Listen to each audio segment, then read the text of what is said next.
चिदानन्दरूपाय विश्वोत्पत्त्यादिहेतवे तापत्रयविनाशाय श्रीकृष्णाय वयं नमः।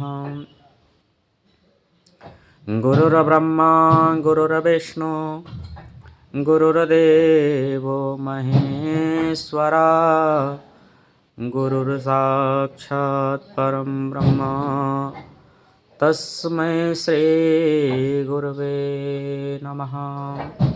बोले वृंदावन बिहारी लाल की जय।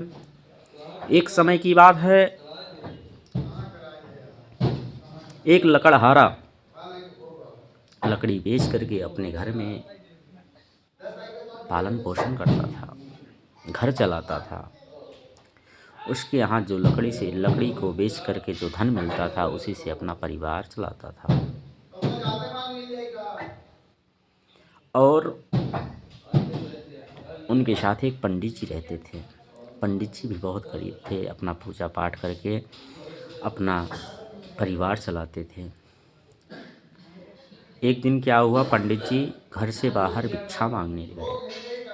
उनको भिक्षा कुछ नहीं मिला, पूजन में भी कुछ नहीं मिला, भिक्षा में भी कुछ नहीं मिला। उदास आकर के बैठ गए। और वहाँ जाकर जब बैठ जाते हैं, देखे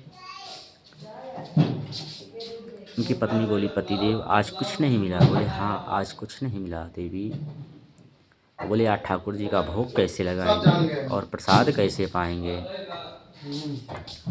बोले तो देवी जो जल हम पिएंगे वही जल ठाकुर जी को अर्पण करें। अब ठाकुर जी की कृपा नहीं हुई तो हम क्या करें। रात में सो रहे थे तो भगवान उनको साधु रूप में दर्शन दिए। हे ब्राह्मण तुम परेशान मत हो, कल आपको एक राजा के यहाँ कथा सुनाने जाना है। कथा सुनाने जाना है, वहाँ से जो धन मिलेगा आप उसको भगवान के नाम से थोड़ा सा निकाल दीजिएगा। और आपको किसी बात की चिंता नहीं, आपको हमेशा धन को प्राप्त होगा, धन मिलेगा आपको, चिंता मत करें। आप ऐसे कर्म करते रहें। और जब प्रातःकाल हुआ अपनी पत्नी से बताए तो राजा के दूत भेजे पंडित जी के पास। पंडित जी को बुलाया गया कि पंडित जी आज हमारे यहाँ कथा है, आप कथा करें। पंडित जी बहुत खुश हुए और जा कर के राजा के यहाँ कथा श्रवण कराए। राजा ने उनको सोने की मुद्रिका दी, सोने की सिक्का दिया 3-4। बोले जाओ ब्राह्मण देव इससे अपना परिवार चलाना। कथा श्रवण करने के बाद उनको दक्षिणा दिया गया। अब राजा साधु ब्राह्मण आकर के बहुत खुश हुए। बहुत खुश होने के बाद अपनी पत्नी के पास आए। पत्नी से बोले, हे देवी मैंने आज कथा श्रवण करने गया तो वहाँ से राजा जी ने हमें सोने का स्वर्ण दिया है, सोने का सिक्का दिया है कि जाओ इससे अपना परिवार चलाना। और ऐसे करने से भगवान के नाम से, जो भगवान आए थे उनके नाम से एक सिक्का निकाल कर रख दिए कि प्रभु आपकी ही। कहते हैं भाव का भूखा हूँ मैं, भाव एक ही सार है। अभाव से भज लो मुझे, अभव से बेड़ा पार है। भाव से भज लो मुझे, भव से बेड़ा पार है। तो भगवान क्या कहते हैं, भाव का भूखा हूँ मैं, माने आपके अंदर क्या श्रद्धा है, क्या विश्वास है। भाव का भूखा हूँ मैं, भाव एक ही सार है। अभाव से भज लो मुझे, भव से बेड़ा पार है। इसीलिए कहते हैं सभी भक्त भगवान का भाव, कुछ भी करो भगवान को भाव से करो। अगर भगवान को जल भी पिलाने जा रहे हो, ठाकुर जी को जल भी पिलाने जा रहे हो, तो अपने अंदर श्रद्धा होना चाहिए, विश्वास होना चाहिए कि प्रभु को मैं इस चीज़ को खिलाने जा रहा हूँ, प्रभु की सेवा करने जा रहा हूँ।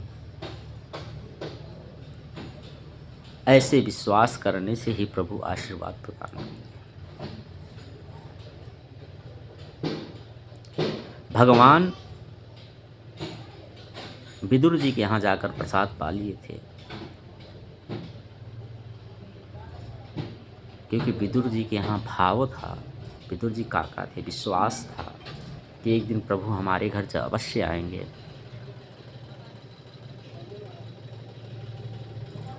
आप लोग कोई भी काम करो, भगवान का भजन करते हुए करो, भोजन बनाओ, भगवान का नाम लेते हुए बनाओ। उस भोजन में स्वाद कुछ और हो जाता है। आटा लगाओ, भगवान का नाम स्मरण करते रहो। जिस घर में भोजन बनते समय कलेश हो जाता है, भोजन बनाने वाले कलेश करते हैं, वहाँ भगवान भी प्रसाद पाने नहीं आते। इसलिए मैंने आपको बताया, भाव का भूखा हूँ, भाव एक ही सार है, भाव से भज लो मुझे, भव से बेड़ा पार है।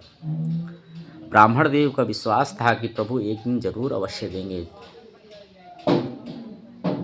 अपने घर में अगर भोजन भी बनाए तो भगवान का स्मरण करते रहे, गुनगुनाते रहें, अरे श्रीमन नारायण नारायण नारायण, श्रीमन नारायण नारायण नारायण, लक्ष्मी नारायण नारायण नारायण, लक्ष्मी नारायण नारायण, श्री हरि नारायण नारायण नारायण।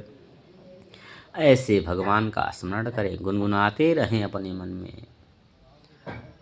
आपके भोजन बनाने के समय आपको पता नहीं चलेगा कब भोजन बन गया। और जब भगवान को भोग लगाने जाएं, उसमें तुलसी का पत्ता डालें, तुलसी का पत्र डालें, और डालने के बाद प्रभु को बुलाएं कि हे प्रभु, एक दासी के यहाँ, एक दास के यहाँ जो भी रूखा सूखा बना हुआ है उसको आप अर्पण करें, उसको स्वीकार करें। अगर मंत्र नहीं आता तो हाथ जोड़कर निवेदित करें, हे प्रभु, हमारे यहाँ जो भी है पहले आप अर्पण करें, उसके बाद हम लोग भी अर्पण करेंगे। ऐसे रख करके भगवान को थोड़ा सा रोटी चावल सब्जी जो भी बनाए हो भगवान को खिलाएं। खिलाने के बाद भगवान को जल पिलाएं। जल पिलाने के बाद अंगोछा तौलिया कुछ भी रखें, भगवान का मुख पोंछें। मुख पोंछने के बाद वहीं थाली रख दें, घंटी बजा करके और आगे चले आएँ। दरवाज़ा बंद कर दें। 2-4-5 मिनट बाद दरवाज़ा घंटी पर हाथ ताली बजा करके हाथ पे जाएँ भगवान के पास। वहाँ जा कर के भगवान को जल पिलाएं, मुँह पोछे भगवान से निवेदित करेंगे, प्रभु प्रसाद आपने पा लिया, अब हमें भी आज्ञा दे, हम भी प्रसाद पाएँ। ऐसे कर कर वो प्रसाद ले आएँ।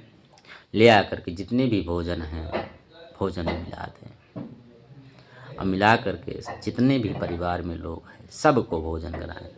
उससे क्या होता है, हमारा मन शांत होता है, हमारा मन पढ़ने में भी लगता है, और जो नाना प्रकार के दुख हैं वो दूर हो जाते हैं ऐसे करने से। तो आप लोग अवश्य अगर अपने घर में ठाकुर जी रखे हैं, भगवान रखे हैं, एक बार और ध्यान दें, जहाँ पर शयन करते हैं वहाँ पर ठाकुर जी मत रखें। घर का कोई ना कोई व्यक्ति बीमार हमेशा रहेगा, क्योंकि जहाँ पर हम लोग शयन करते हैं वहाँ भगवान शयन नहीं करते। भगवान का अलग कमरा होना चाहिए। भगवान का द्वार के पास कोई कमरा अगर बना हो उसमें रखें, पूर्व दिशा उनका मुँह। ऐसे करने से हमारे घर में लक्ष्मी, यश, वैभव, कीर्ति सब कुछ प्राप्त होता है। हमारे घर से रोग दोष जो होते हैं वो निकल जाते हैं और भगवान की कृपा होती है। बोले वृंदावन बिहारी लाल की जय। श्री सद्गुरुदेव भगवान की जय। जय जय श्री राधे।